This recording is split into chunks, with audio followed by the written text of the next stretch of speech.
Okay, good evening, everyone. I'm Miles Calvert, Director of the Institute for Electronic Arts. On behalf of the School of Art and Design and the IAA, welcome to our Artist Talk featuring current artist in residence, Ariella. Sponsorship for and programming within the IAA is through the Shine Joseph Endowment and the National Endowment for the Arts. Ariella is joining us for a 2-week residency, which is our new media programming that we do, which focuses on video, sound, film, technology, digital processes, and tools within the electronic arts. From Queens, New York, Ariella is an experimental filmmaker, artist, and independent programmer currently based in Portland, Oregon. They're interested in the history of Black performance and cultural vernaculars in film, television, and media studies. They have shown work at Anthology Film Archives, the Portland Institute for Contemporary Art, Northwest Film Center, Na Wari, the Black Femme Supremacy Film Festival, MOCA and Smack Mellon, amongst many others. Ariella has attended residencies at Signal Culture, who has just relocated to Binghamton in New York, VTape in Toronto, and the Creative Exchange Lab with the Portland Institute for Contemporary Art. They've been awarded the Golden Spot Residencies at Caldera Arts Center in 2021 and the Playa Summer Lake in 2022 and 2023. We are happy to add Alfred and the IEA to their growing list of residency locations. Please join me in welcoming Ariella Tai. Thank you for being here. Thank you so much for having me, and through suffering through the unupdated long bio. Um, yeah, no, I'm really grateful to be here at Alfred.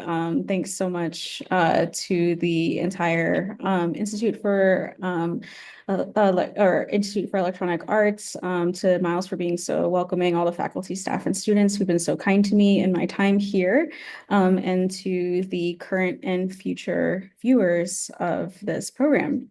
Yeah, so I am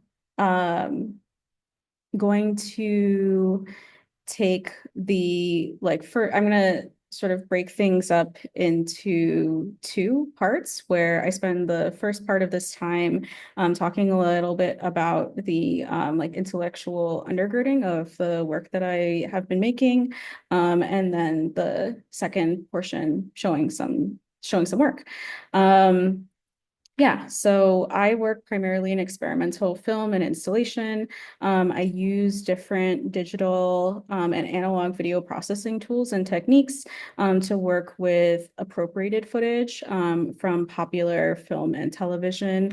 On your screen, you see one of the images here. This is one of my favorite images. It is from a film called Eve's Bayou. And if you know, you know, but the film sort of raises a lot of questions about narrative and believability, sort of like shared truths that I'm always kind of going back to in my work. Um, yeah, so I think that my uh, approach to image making comes from my background in film and media studies. So for most of my life, I've been like a film nerd, for lack of a better term. And I sort of, have brought that into that sort of like has characterized most of my intellectual life. So my art making comes from like a background in film and media history and film theory, rather than like formal art practice training. I sort of like started working with images as a way to think about, as a way to be able to articulate better what I couldn't like find in theory, or what I couldn't articulate through my own writing. I found easier to articulate in images and sounds. And now, thanks to the time that I'm spending at Alfred, it's been really interesting to explore print as well. But yeah, so I'm interested in spectatorship, in narrative illegibility, nonlinearity, and ambiguity with regards to film and media history. I like to reframe existing narratives and sort of reshape existing narratives using Black feminist theory and experimental filmmaking strategies as narrative and visual frameworks. I'm currently particularly focused on popular and mainstream film and television in the images of my work, but within my research, I research a lot of experimental film and video and independent film and video as well. But the images I source are entirely from mainstream film, television, music videos, popular culture. And I'm really interested in thinking about isolating different visual vernaculars and developing ways of materializing alternate, particularly Black queer timelines and imaginaries within existing structures. So using material that already exists to write new things or imply new things.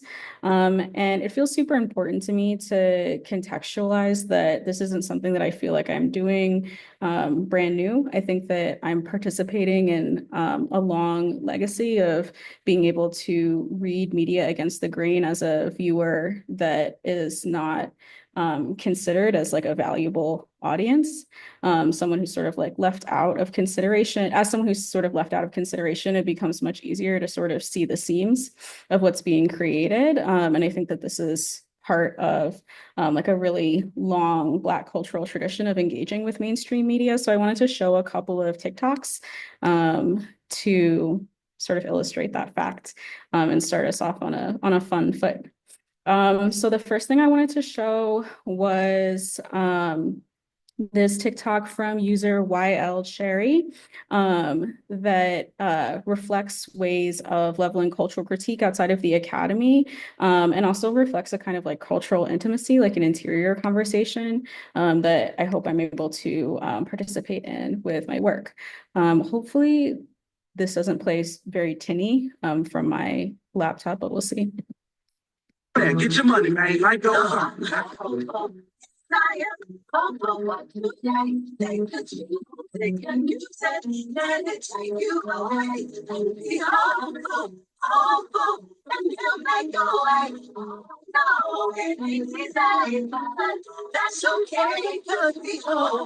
That you can show some love instead of hating so much when you see some other people.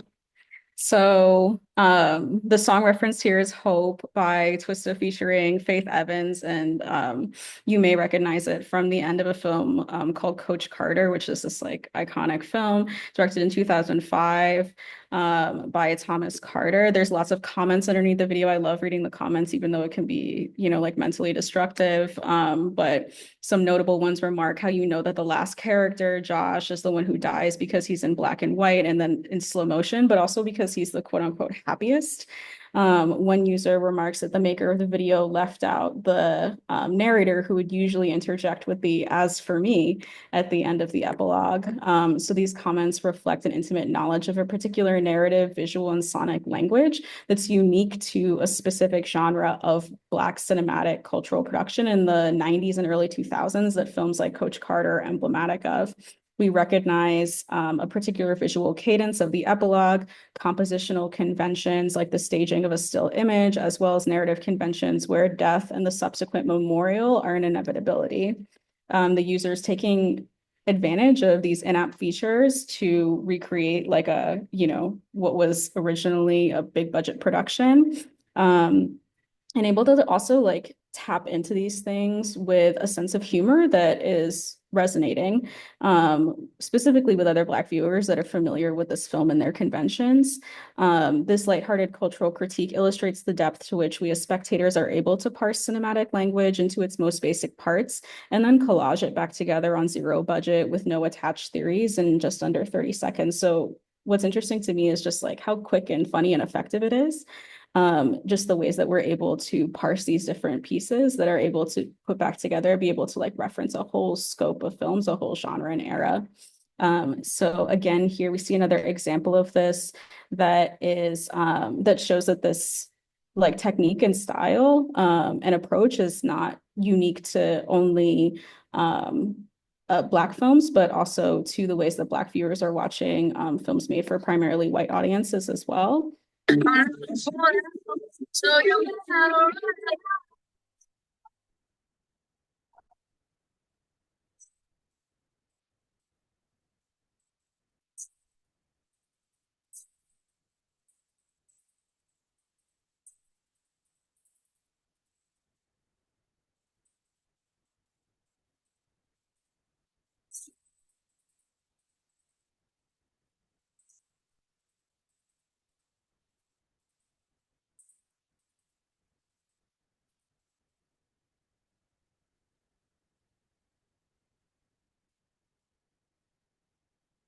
So great.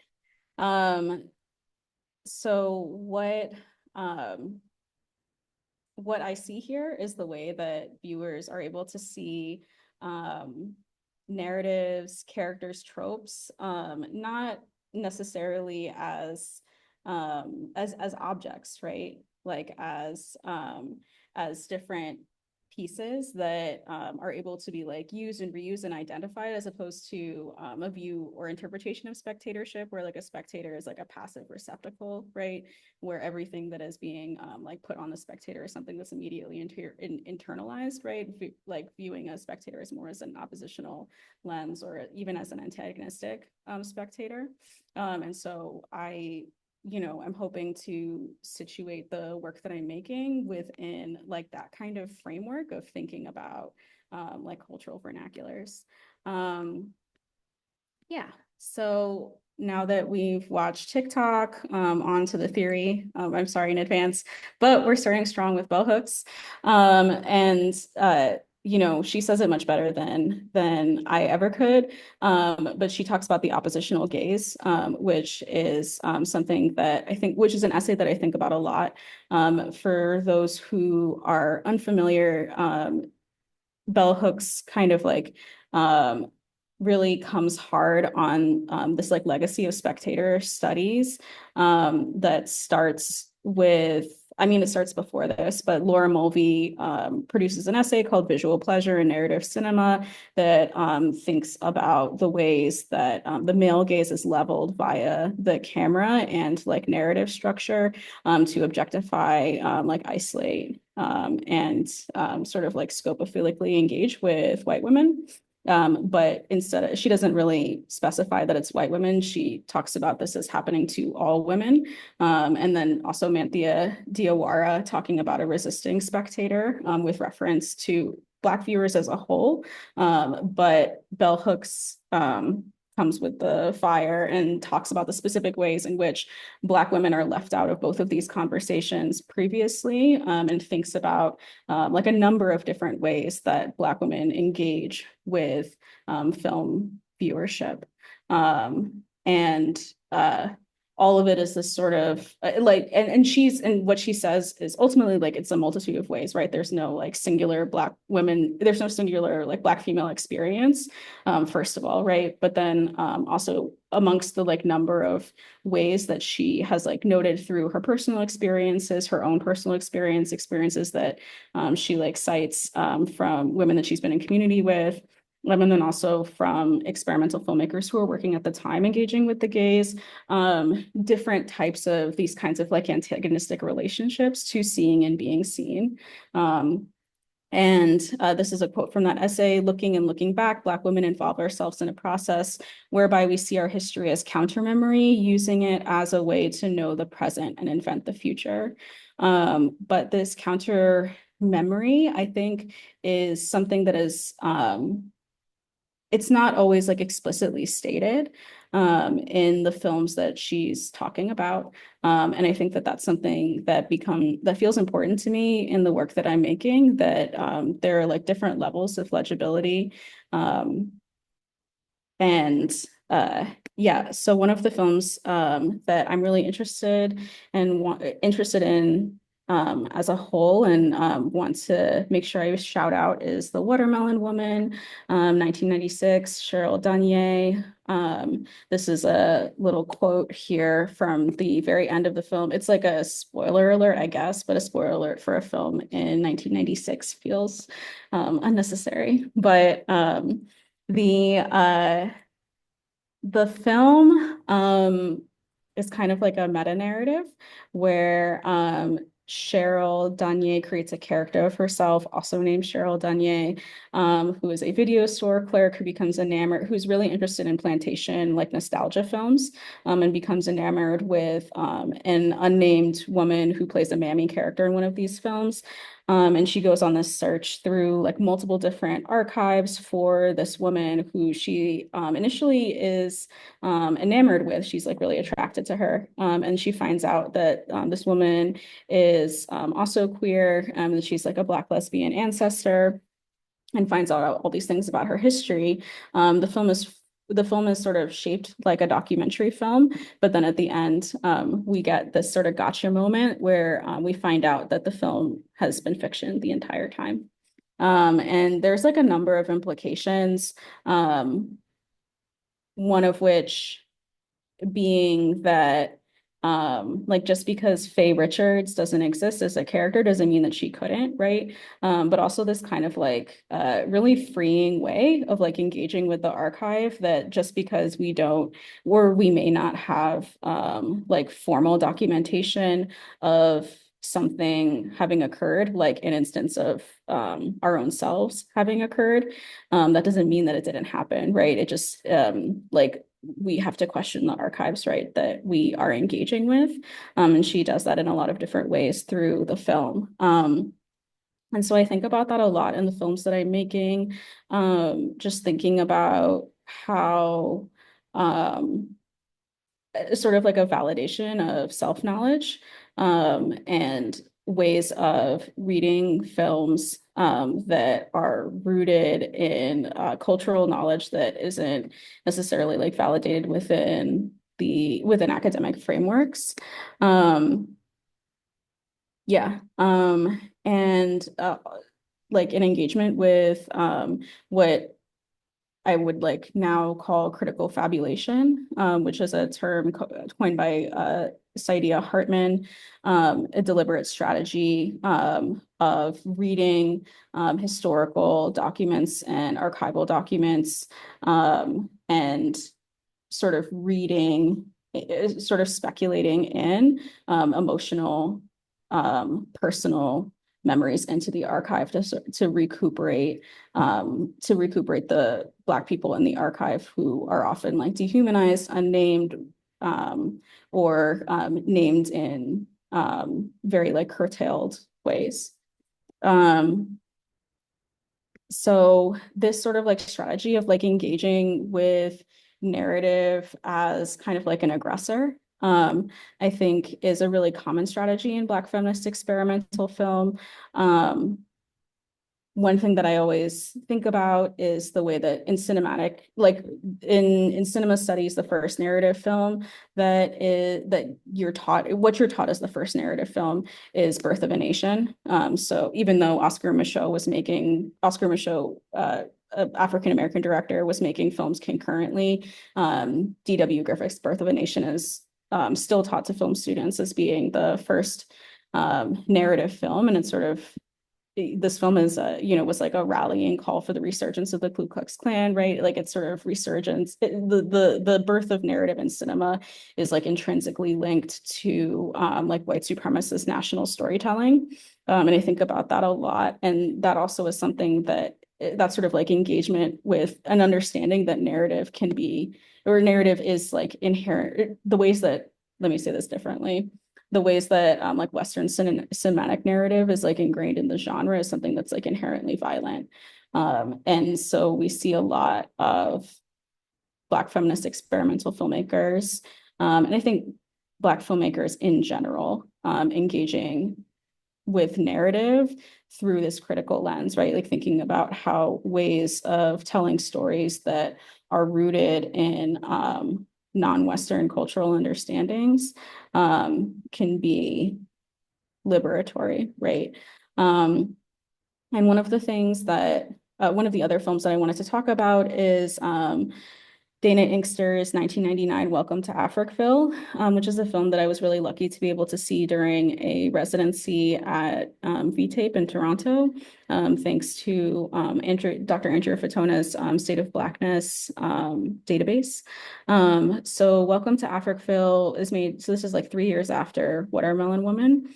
And it's a short film. It was very highly awarded when it was released, and it tells the story of Africville, which, for those who are unfamiliar, this was a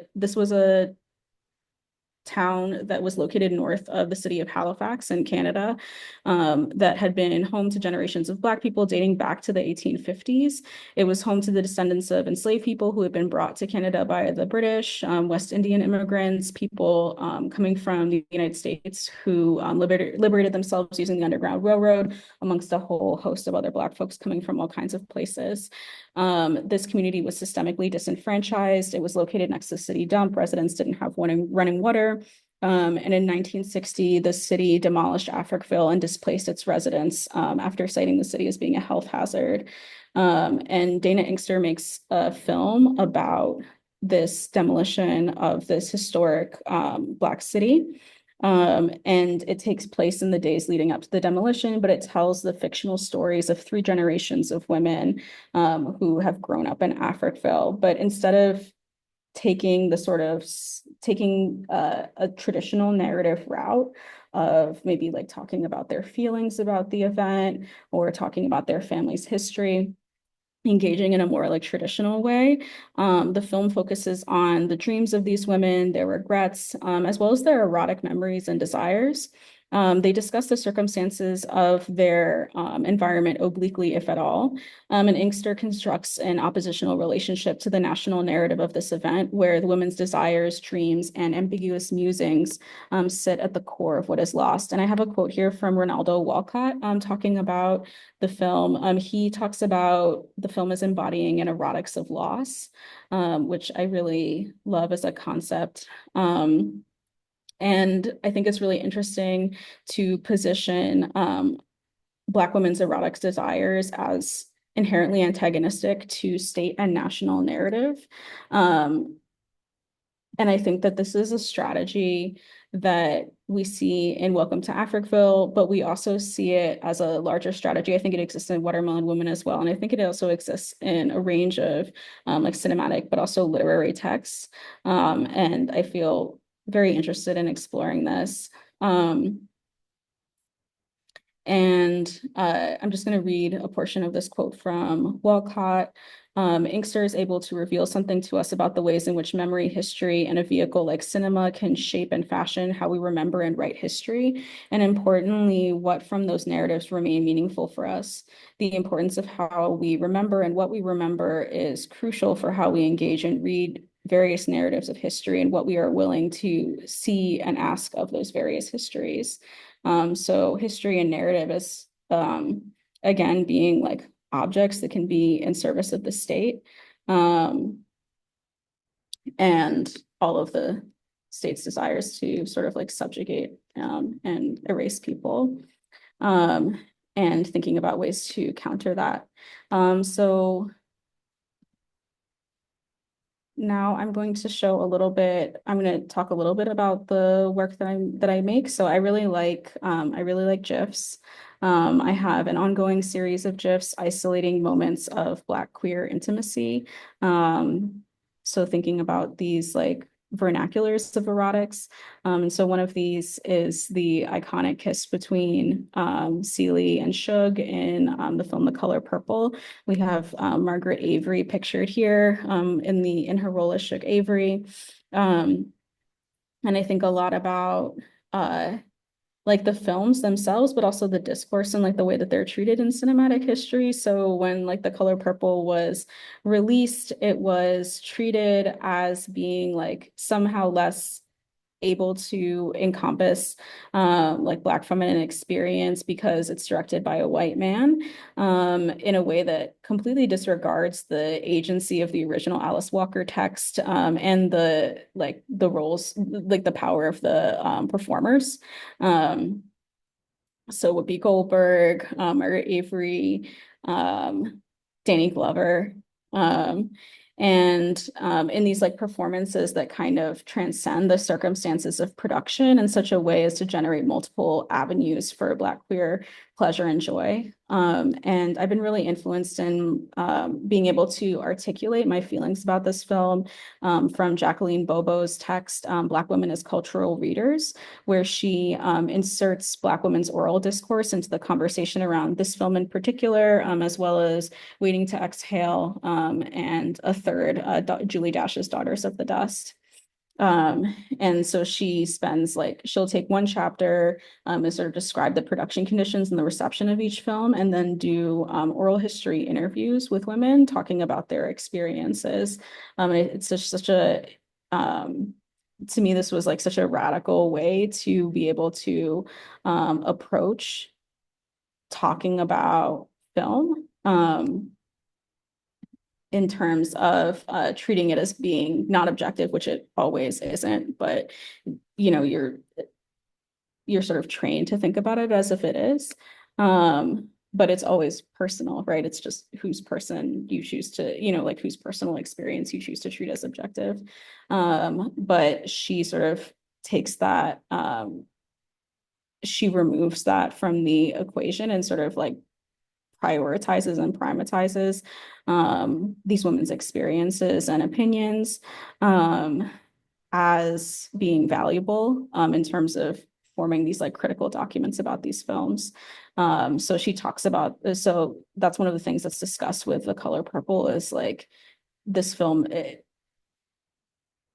is one that is sort of like recorded as being not not accurate or like not authentic. But at the same time, it resonates with like it's resonated like throughout generations with viewers. And similarly with Waiting to Exhale, which is this is an image from Waiting to Exhale from Whitney Houston in Waiting to Exhale. And this is run through a it's run through a Tachyon video processor. And Waiting to Exhale was just like written off because it's a mainstream popular film, right? So how could it hold any like artistic value? But at the same time, this is another film, right, that gets like passed down through generations and is like immensely culturally important. And so for me, it brings up major questions about the divide about who determines a film as being valuable or meaningful and what rubrics are being used or determined as valuable.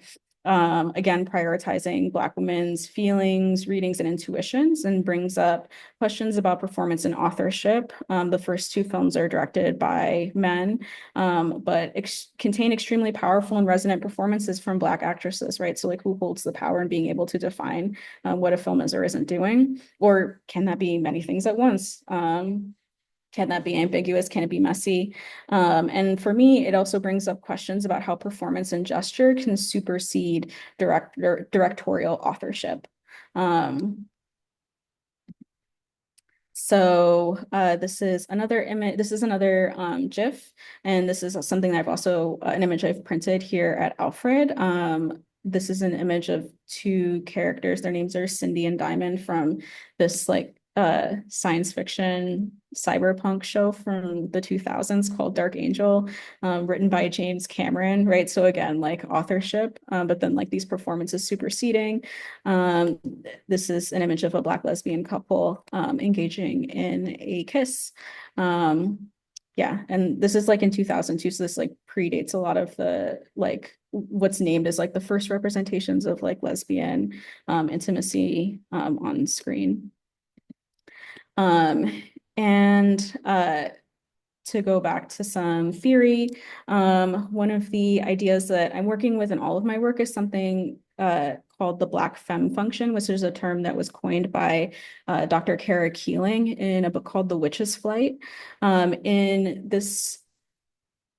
she's talking about this, she's talking about a film called Set It Off. Which exists in Black lesbian lore for this like iconic performance by Queen Latifah as a character named Cleo, and then her girlfriend Ursula. And Ursula is this beautiful femme who doesn't have a single line. And Kara Keeling is thinking about the ways in which for Black lesbian viewers, just because Ursula doesn't talk in the film doesn't mean that she doesn't have the capacity to talk, or doesn't mean she hasn't said anything in the past or the future, and thinks about how the ways that she's sort of unrepresentable within this closed cinematic universe of the film sort of like provides, it doesn't curtail the existence of like a multitude of alternate realities that are generated for viewers that are able to conceive of Ursula's existence, right? And Ursula's like Ursula is like a three-dimensional character. And she's thinking about this particular function as unique to the Black femme. And I say femme here within like a specifically like queer context, where because the Black femme isn't necessarily visible to like the heterosexual gaze, there's this sort of like rupture and confusion that happens. And she calls this the Black femme function. And she talks about this like rupture of the cinematic, but like these existences of alternate realities that get generated outside of like the primary narrative. And I feel super interested in that. And for me, like Glitch feels like this way to sort of like rip open these images, so to speak, and think about like these other things that might be inside of them. Okay, so here's another image. And that to me is related to excess, it's related to pleasure, it's related to like these messy borders.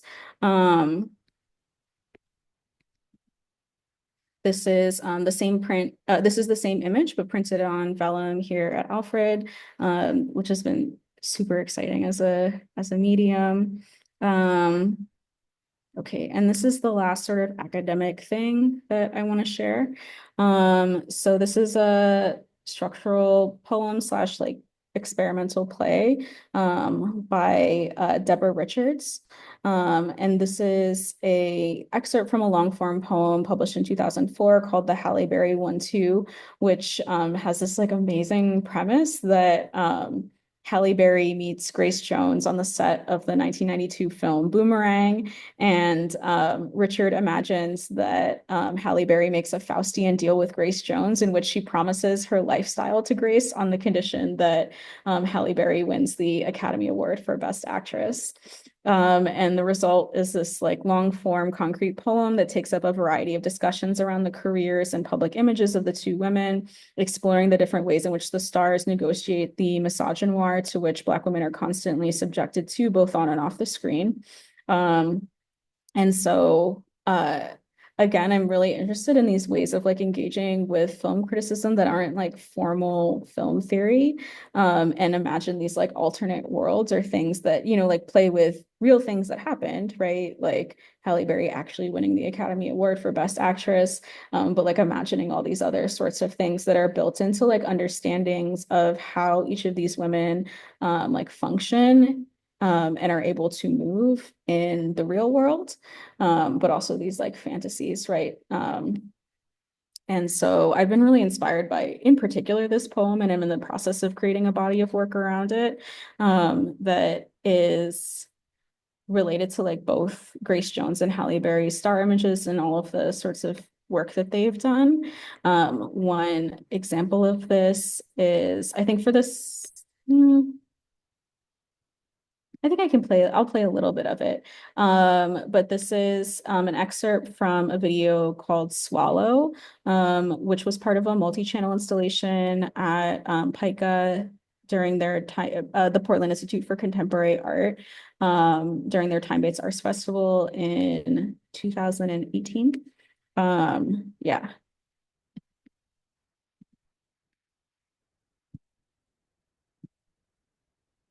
So this is just a clip from the middle of the video. It starts out with a scene from the 1999 film introducing Dorothy Dandridge, where where Dandridge, played by Halle Berry, encounters and defies Jim Crow laws.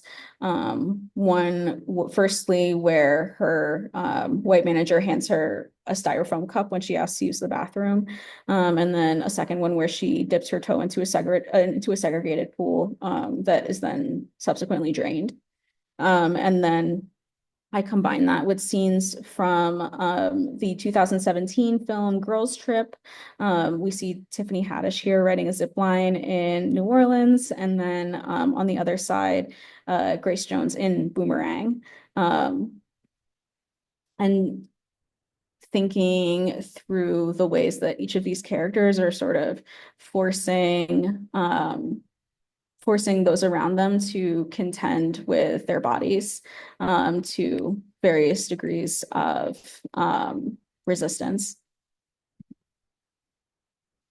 Okay, so this is another print. Okay. This is another still. So I wanted to talk directly about the ways that I think about glitch. So in conjunction with thinking about how I am interested in working with both like analog and digital tools to manipulate images. I'm interested in working with like uh, a Jamaican scholar named Sylvia Winter, who talks about like the spatial unrepresentability of Black womanhood, and thinking about how that can kind of exist in like a, not to how to unrepresent, how to represent the unrepresentability, not the unrepresentable, if that makes sense.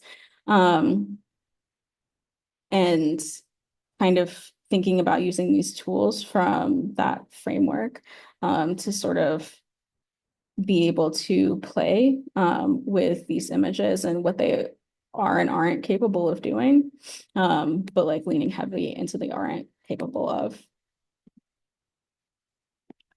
So I wanted to show some work. So this is an excerpt from a short film called Cavity that I made in 2019. And this is an excerpt which reimagines a storyline from a popular television show, a Shondaland production called Scandal, that maybe folks are familiar with.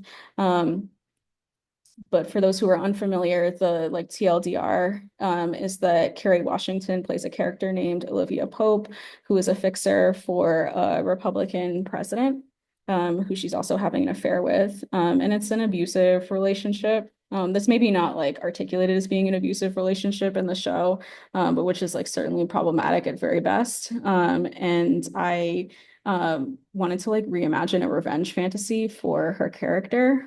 So I combined images from like a variety of different shows. And there's like a music video in there. There's like all kinds of different images to sort of like redress some of the things that happened to Pope's character in the show.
So some of that footage was processed using Dave Jones's MVIP analog video processor, which I'm really excited to get an opportunity to work with again. I was able to work with it at Signal Culture, which, as Miles said, is now in Binghamton. Yay! Yeah, but just more things I'm excited to do while I'm at Alfred still. So this is a still, or this is a documentation of some large format printing that I did in Portland, Oregon. This was part of a show called Antidote, curated by the Nat Turner Project. So these were large format digital prints. Stills of Crystal Wilson as the character Ronnie from the 1998 film The Players Club. So this is she plays a queer character in this film. This is another exploration of in particular queer villains. I'm really interested in villain history and lore. And just like the ways that villainous characterizations of Black queer people in particular is functioning in popular film and television, functioning often in different ways, sometimes in similar ways, sometimes a mix and match. Here is another print. This is a still from Look Back at Me, which I'm gonna play next. And finally, this is another image from Look Back at Me, which has had a bunch of different iterations. It's been like immersive projection, like video alters, multi-channel, and in its most current form, it's a single channel work. But that's like I still have a lot of footage around it that I'm hoping to process while I'm here and build it out into a larger project. So Look Back at Me cites the title and the irreverent energy of the 2008 track from genre-defining Miami rapper Trina. This video and sound installation uses glitch and analog video processing tools to create visual and sonic alters for Black femme pleasure, play, revenge, and possibility. So there's a bunch of different references in here from characters who, from like performances, television shows, music videos, all kinds of things, some of which are explicitly queer, some of which I think are queer coded in their dynamics. Yeah, most recognizable maybe Janet Jackson, but also Grace Jones appears again as always. So here is a short clip from that.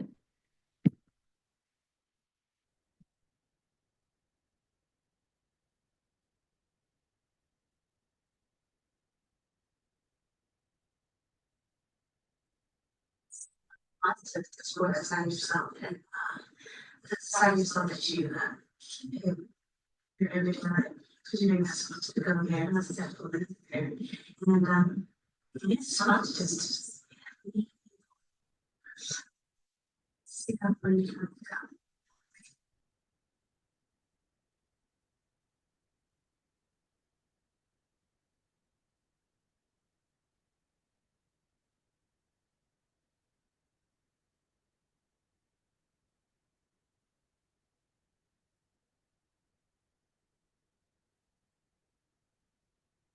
Um, Great.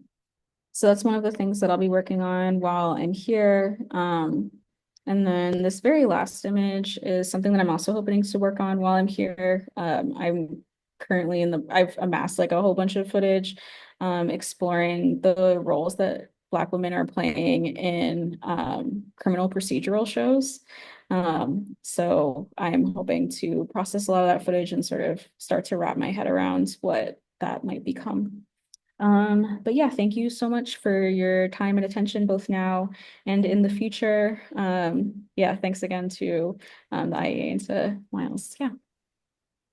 Ariella, thank you so much. There are so many questions that I actually have for you. I'm going to try to tailor them down a little bit. Like it's such a juicy areas that I want to go to.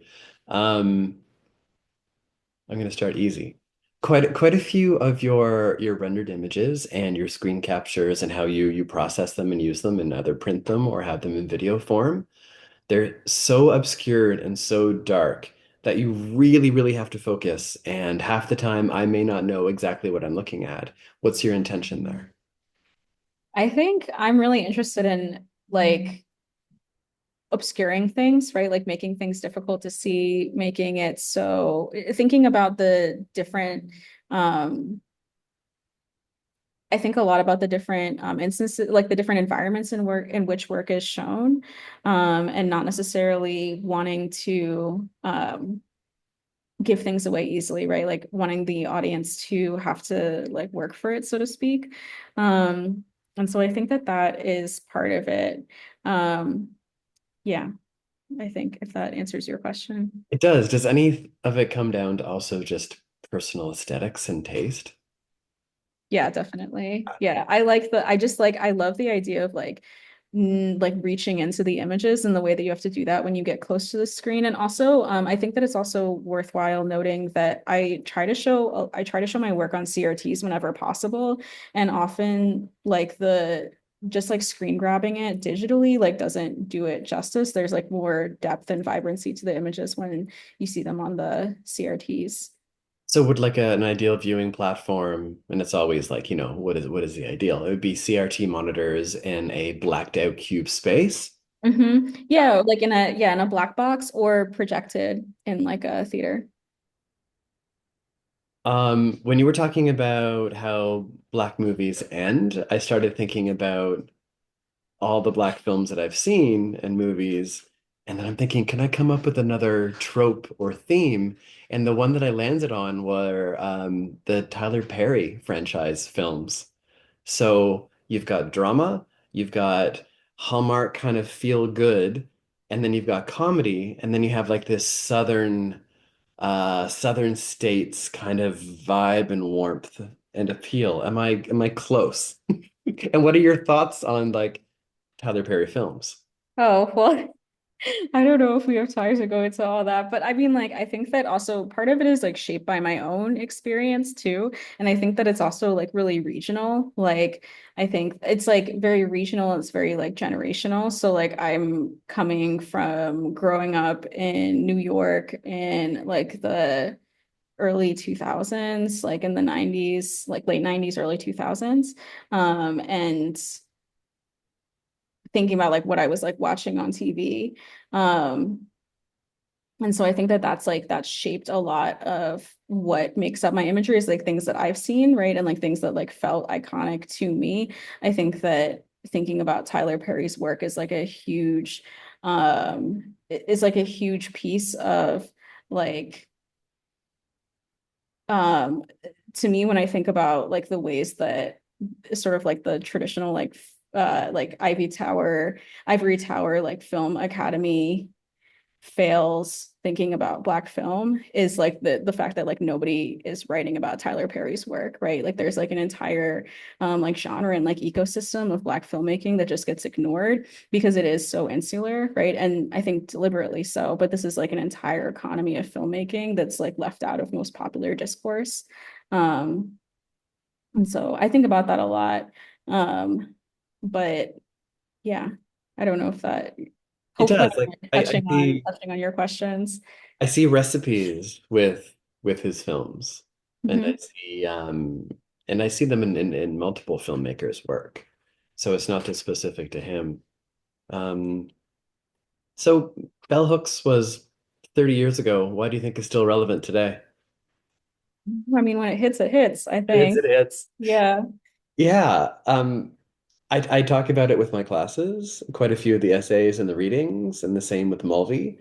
And every 5 years, I feel like, oh, should I update these readings and these conversations and make them more relevant?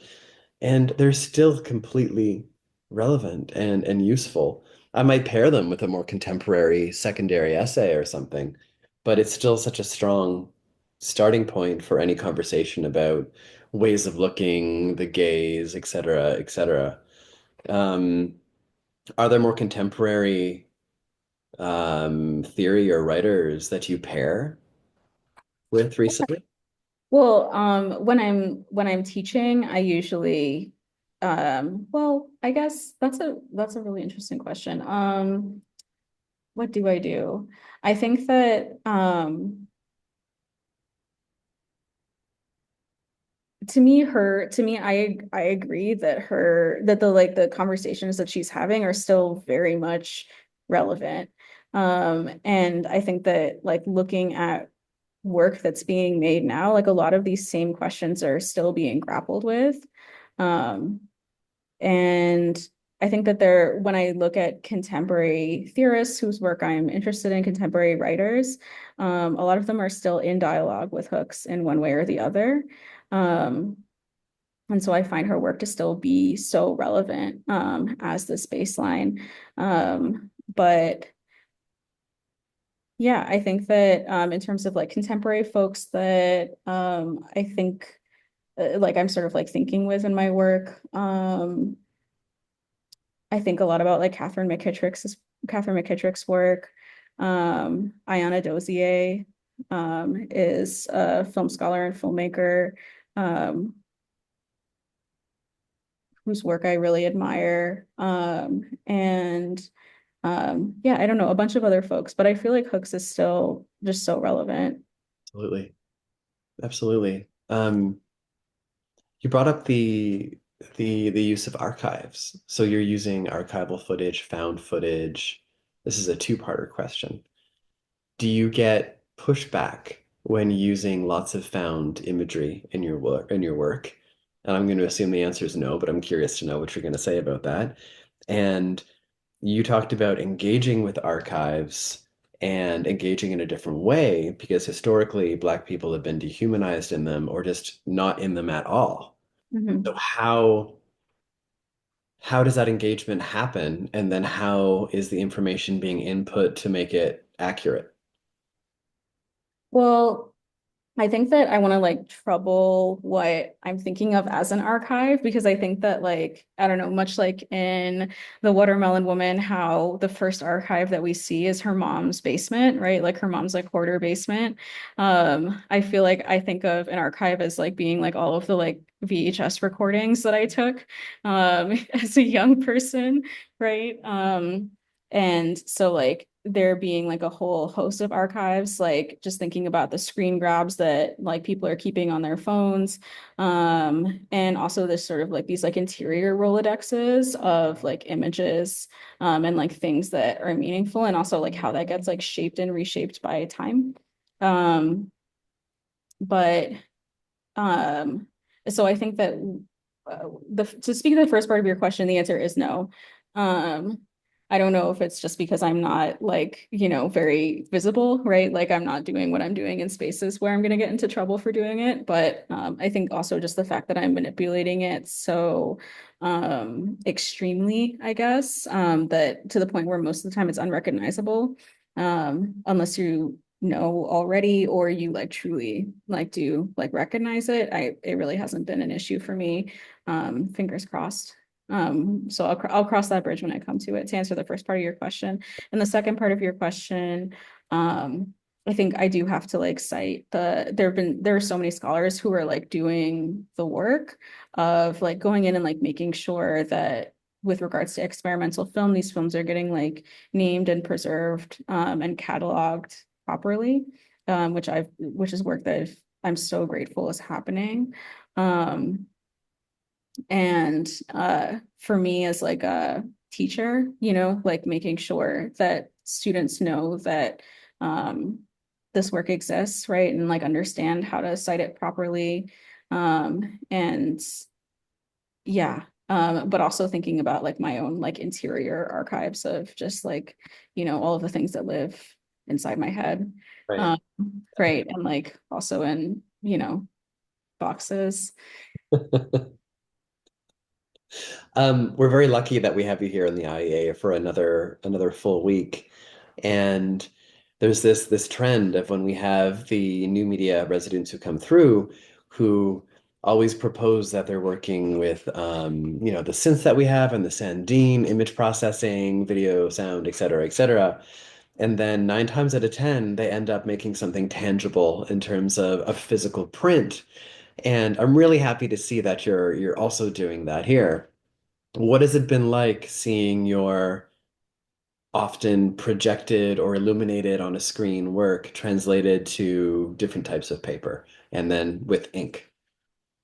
It's been really fun. I think that it feels it's challenging, right? Like exploring any kind of medium for the first time can be like challenging. I think I am still like I am still so in love with video. But it's been really fun to try to like play with different kinds of paper and try to capture the light. That's why I like the vellum so much, is because there is this sort of like forced engagement with the light in order to like fully appreciate it that I find really exciting. Yeah, and just like sort of even the process of just like scrubbing through my existing work to find images that feel compelling. Um, is like a really interesting challenge, right? Like I usually give myself a lot more space and time to try to like make an argument, I guess. But print sort of is forcing you to do it in like just a few, like, just a few frames. Um, so it's just been, yeah, it's been really interesting and also really, it feels really special to also have like these like physical objects to hold when usually I'm just used to working ephemerally. Yeah. Do you wish to give people a little preview of what you plan on doing physically print-wise over the next week, or do you want to leave it until another day? I think I'll leave it until another day, but there have definitely been prints that have happened. Um, Yes. so, Something to look forward to in the future. yeah. I think this is a good time to say thank you again for, taking your time in this. We're very lucky that you're here for your artist talk. For all of those who are watching, thank you very much. We'll be getting this on our YouTube channel, ASAP. Thanks again to the National Endowment for the Arts and the Shine Joseph, our endowment, to help us with all the programming that we do in the IEA. Ariella, thank you very much for joining us. Yeah, thank you so much. Thank you.